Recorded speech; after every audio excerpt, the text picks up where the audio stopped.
Why would anyone need to write a book called In Defense of Food? I mean, after all, if you can afford it and you can get your hands on it, you eat food several times a day. Or do you? According to today's guest, Michael Pollan, most of what we're all consuming isn't food. He calls it something like edible food-like substances. Not only that, he goes on to say that how we're consuming it is not really eating. It's something we do pretty unconsciously as we work or drive or watch TV. You all know about the U.S. epidemic of obesity and diabetes over the past 25 years, on top of the steady rise of chronic diseases over the past 100. Yet paradoxically, Americans and the food industry have become ever more aware of nutrition. So what's going on here? Pollan claims that in the Western diet, good old food has been replaced by nutrients, mom's good advice by nutritional experts, common sense by confusion, and for most, a relatively good diet by a bad and dangerous one. The book in which he makes all these claims and advises us simply to eat food, not too much, mostly plants, is the #1 selling book in Southern California and on the New York Times bestseller list. Michael Pollan is the author of In Defense of Food and Eater's Manifesto. His previous books include The Omnivore's Dilemma, A Natural History of Four Meals, named one of the 10 best books of 2006 by the New York Times and the Washington Post, and The Botany of Desire. Pollan is a contributing writer to the New York Times Magazine and a Knight Professor of Journalism at UC Berkeley. Welcome, Michael Pollan. Thank you, Terry. Good to be here. I like listeners to get a feel for the people behind the ideas and the work. So how did you grow to focus on plants and then food? Well, all my work really begins in the garden.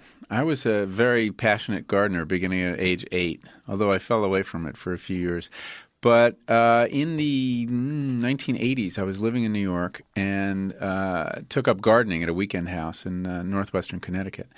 And I got very absorbed in the garden as a place to look at our relationship to nature.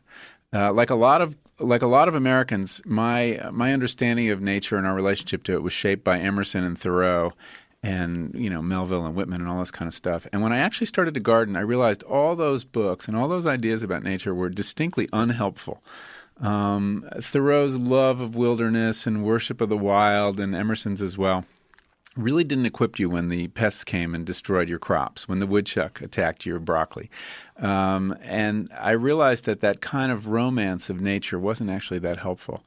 And I started, and I got into trouble because I was following their philosophy. I didn't have a fence, for example. I thought a fence was too alienating, from the natural world. And I got into, I won't go into all the details, but I got into kind of a war with a woodchuck that you just picture Bill Murray in Caddyshack. Well, at this point, now I'm in my 30s or late 20s. And in this escalating series until I was like defoliating my property and pouring gasoline down a woodchuck burrow, and it was, I was like William Westmoreland in Vietnam. I just, I was willing to destroy the village to save the village kind of thing.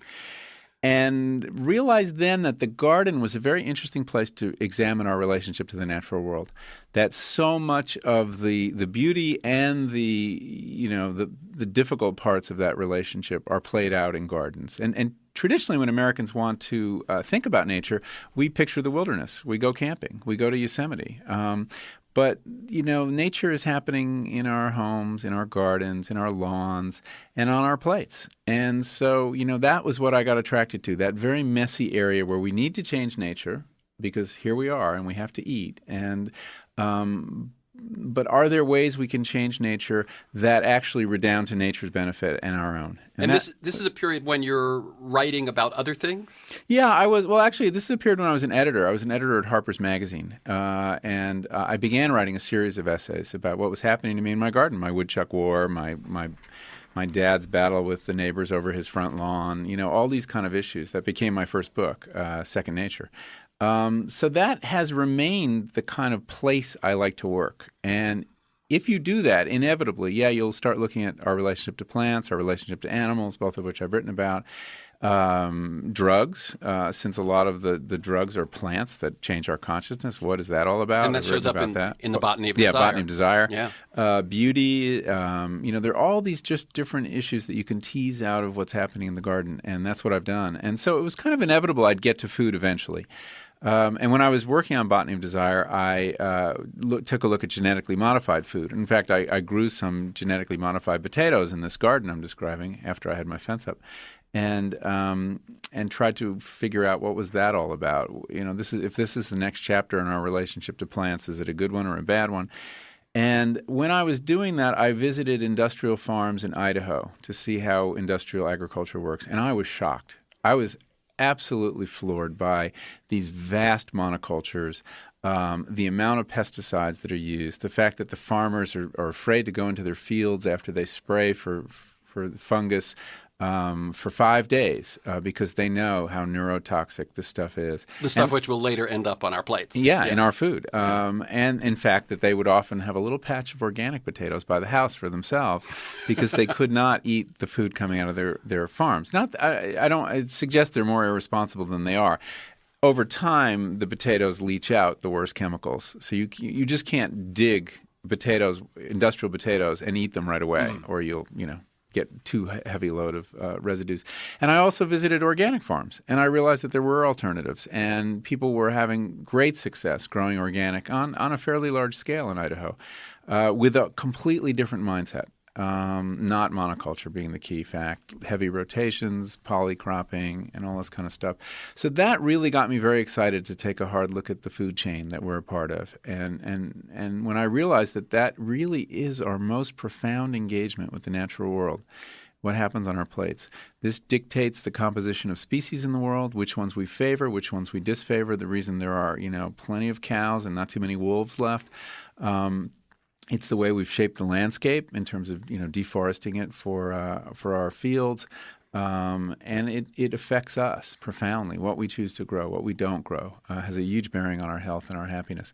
So that's kind of that was the path that took me into looking at food. Yeah, I shared with you before we went on the air. I actually did an organic acre in 1971.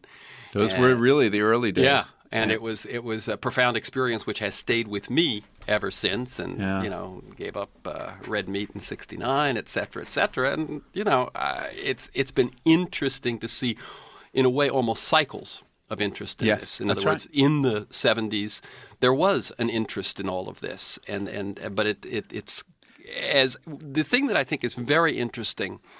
Among many things, I highly recommend the book In Defense of Food, is what you have to say about nutritionism, that paradox that I mentioned in the intro, that as actually people probably talk more about nutrition and see more ads that mention nutrition, the science of nutrition, these ingredients, these nutrients, in fact, we're our less diet, and less healthy. Yeah, it's less and less healthy. Well, it's not a coincidence. I mean, we've stuffed our brains with biochemistry. I mean, the way we talk about food, we talk about antioxidants. I mean, ordinary people on the street are talking about antioxidants. Whether they understand them is another question. Cholesterol, fiber, polyphenols, phytochemicals, all this has, become the language of food, and the food is disappearing. If you look at the packages in the stores, it's all these nutrients. And so this is an ideology. It's nutritionism. Right. It's an ism. It's not a science. And the ideology, it has 4 premises. And you tell me if these don't reflect the average understanding of food. The first one is that nutrients are what matters. It's not the food, it's the nutrient. You're getting enough of the good ones and, avoiding the bad ones. The second is, like any other ism, it divides the world into good and evil. By the way, after your first one, that's what I was going to say. And there always is a good one and a bad one. Well, that's the second premise. There's always some satanic nutrient we're trying to drive from the food supply. And when one is up, another one's down. Exactly. And I think by now people are, when they see something is good for them, they're waiting for when's the report going to come out that it's not. Yeah, right. Well, I remember my mother when she was dutifully giving us all margarine instead of butter, and she would say, "Someday they're going to figure out that actually butter is better for you than margarine." And we thought she was nuts. But in fact, it turned out that the margarine was lethal, and the butter. It's interesting. Butter is fine. It's interesting that she was feeding it to you, suspecting that would happen. But that's that bind we're in as citizens, right? The authority of mothers was essentially destroyed by the food industry. The $32 billion a year in marketing muscle out there has undercut culture's role in determining what we eat. And culture's a fancy word for your mom, basically. Exactly. Just to emphasize that number, $32 billion, that's not the food industry. That's the food marketing industry, budget, $32 yes. billion. That's advertising, studying us, packaging, figuring out how to get us to eat Let me just more. mention one thing. I remember I attended a panel on these issues about obesity and diabetes and so on, and the food folks in the panel said, well, listen, we're all for public education. We don't think we should regulate this sort of thing because Americans believe in individualism and free choice, but we certainly should educate them. And someone pointed out, so maybe we'll do $100 million of education up against that $32 billion. $100 million is one snack food annual budget, okay? The entire USDA, FDA effort to educate people about food equals one chip. Okay, so there's no contest. I mean, they control the information about food. Third premise. So there's always a good nutrient, evil nutrient. Third premise is that the whole point of eating is to advance your health or ruin your health, and that's what food is about.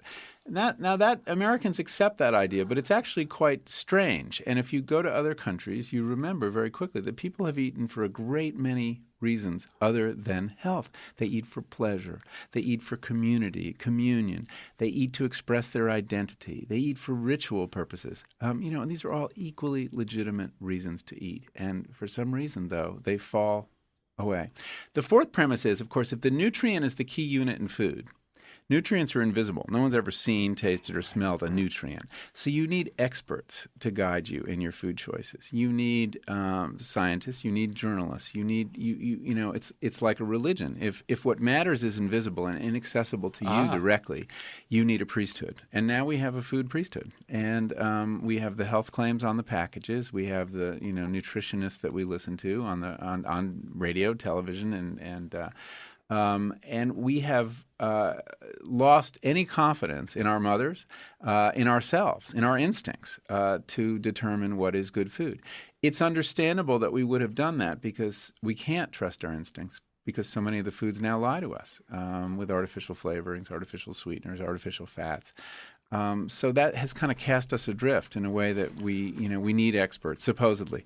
And what I'm trying to do in this book is kind of show you by taking apart the science that we can't rely on scientists or food scientists, the people designing these products, to feed us, and that their advice hasn't been that good. In fact, not out of any evil intent, right. But nutrition is a very young science, to put it charitably. They may get better at it, but they've only been at it for about 170 years, and the whole history of nutrition science is one missed nutrient after another. They kept thinking, carbohydrates, fats, protein, that's it. That's all you need. So then they would design a baby formula, and it would have the macronutrients.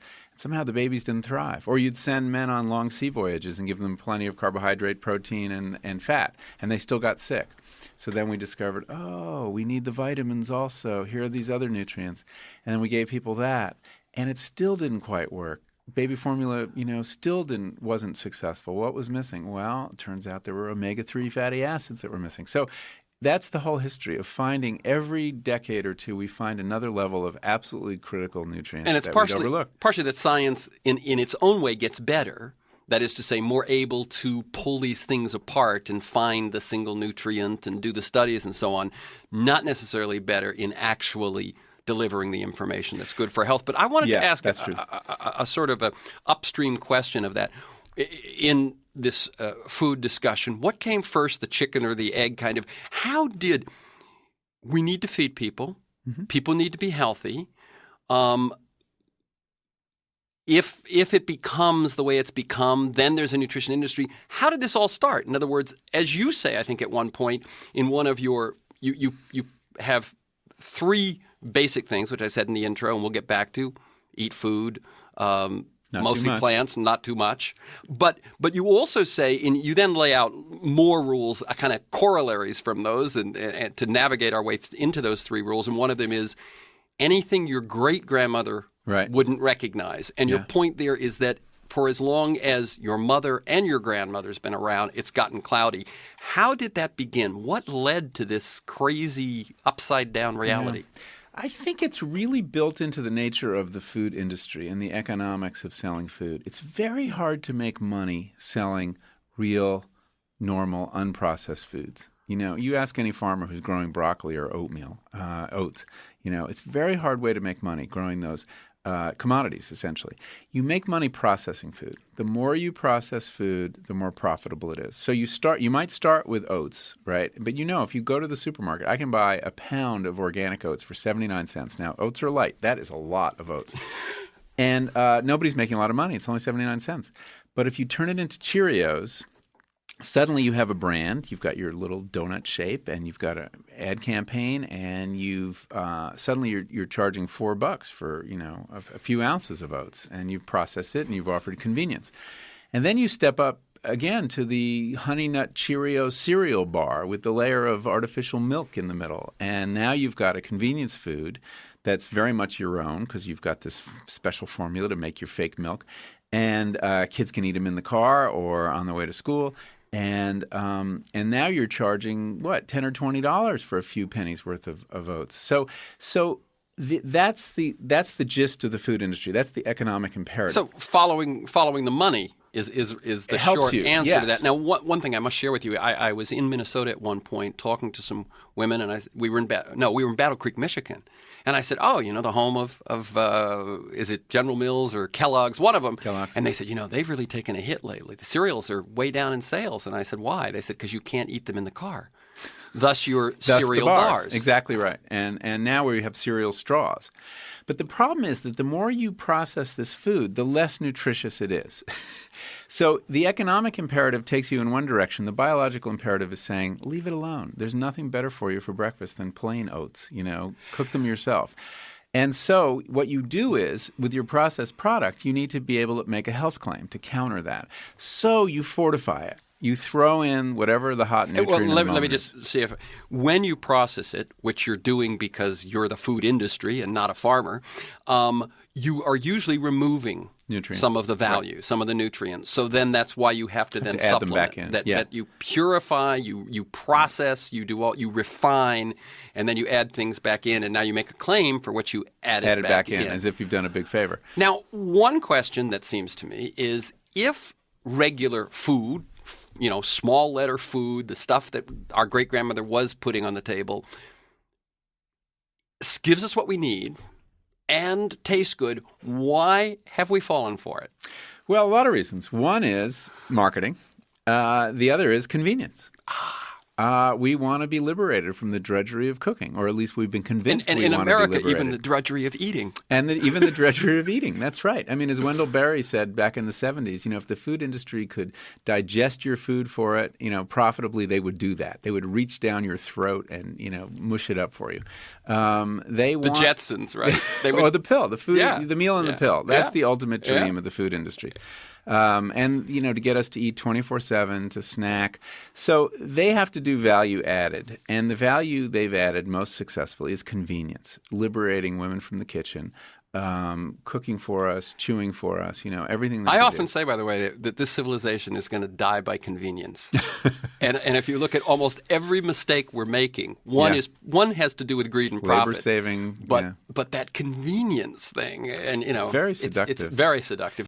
I want you to go quickly through your three rules and kind of, what's underneath them. And then I have like a sort of a big question about what this means about all of society, kind of. So eat food, not too much, mostly plants. Yeah. Well, I tried to boil everything I was learning down as much as I could. And I realized, God, I can say this whole thing in 7 words. Uh-oh. Is anyone going to buy a book? And you say it on the cover. And I give it away on the cover. But the challenge is, of course, well, eat food sounds really obvious, but how do you distinguish the food from the edible food-like substances that are masquerading as food? And so I spent 14 pages defining food in this book, and which is something that really shouldn't need to be done. I mean, in fact, this entire book, as you suggest in your intro, really shouldn't be necessary, but I'm afraid it is. And actually, if you told someone 100 years ago... Yeah, that I'm going to write a number one bestseller telling people how to eat real food. It's a crazy idea to contemplate. So I have a bunch of rules that help you distinguish the food from the edible food. One is, don't eat anything your great-grandmother wouldn't recognize as food. And that's kind of an algorithm. Carry her with you in your imagination as you're rolling down the aisles of the supermarket. When you pick up those, Go-Gurt portable yogurt tubes, would she know what to do with that tube? Would she know how to administer it to her body? Would she recognize the ingredients in it? And the answer is no, she wouldn't. That's not really food. Yogurt is a very simple, wonderful food. It's milk in a bacterial culture. So what are those other 15 ingredients doing in there? Yeah. Good question. Let me jump in for one Yeah. quick second. When you said that's sort of an algorithm, listeners, when you buy this book and read it, you won't find 100 rules. No. What Michael attempts to do is, if you have certain principles, algorithms in mind, you'll make your own decisions. Such as if you are in the supermarket, shop the perimeter of the store. That is where you will find the foods that have been least fiddled with in the last 75 years. The fresh produce, the meat, the fish, the dairy products, although there are a couple exceptions like those Right. Go-Gurt portable yogurt tubes that snuck into the perimeter. But in general, the stuff that's really going to get you in trouble with all the added fat, added sugar, salt, is the processed goods in the middle, the stuff with the long shelf life. So if you can do your shopping along the edge, you're going to be a lot better off. And you'll be much better off still if you leave the supermarket entirely and do your shopping in a farmer's market. All that is food. Your great-grandmother would know exactly what's there. There might be some exotic vegetable she hasn't seen, but basically she knows what that stuff is and she knows what to do with it. And for you folks who are in Southern California, she would have been lucky if she lived here, where there is a farmer's market. Exactly. Basically, within L.A., you can find one every single day of the week within about 10 miles of you. And all year they long. have stuff all year long. Yeah, we're very lucky. I Yeah. mean, there's no excuse for Californians to not eat real food, because it's all around. So I have a whole bunch of rules that are, just kind of algorithms to help you. Right. None of them are phrased as science. I'm not saying, eat this food, don't eat that, avoid salt, sugar. I'm not interested in any of that.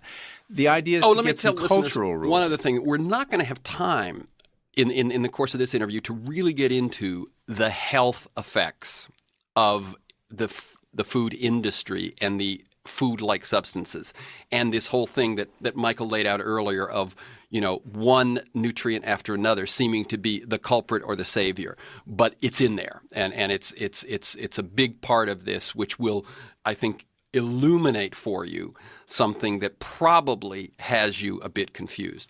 But so. Not too much. Not too much is the issue of quantity. We live in times of abundance, and the amount we're eating is a big part of our problem, especially because we're so sedentary.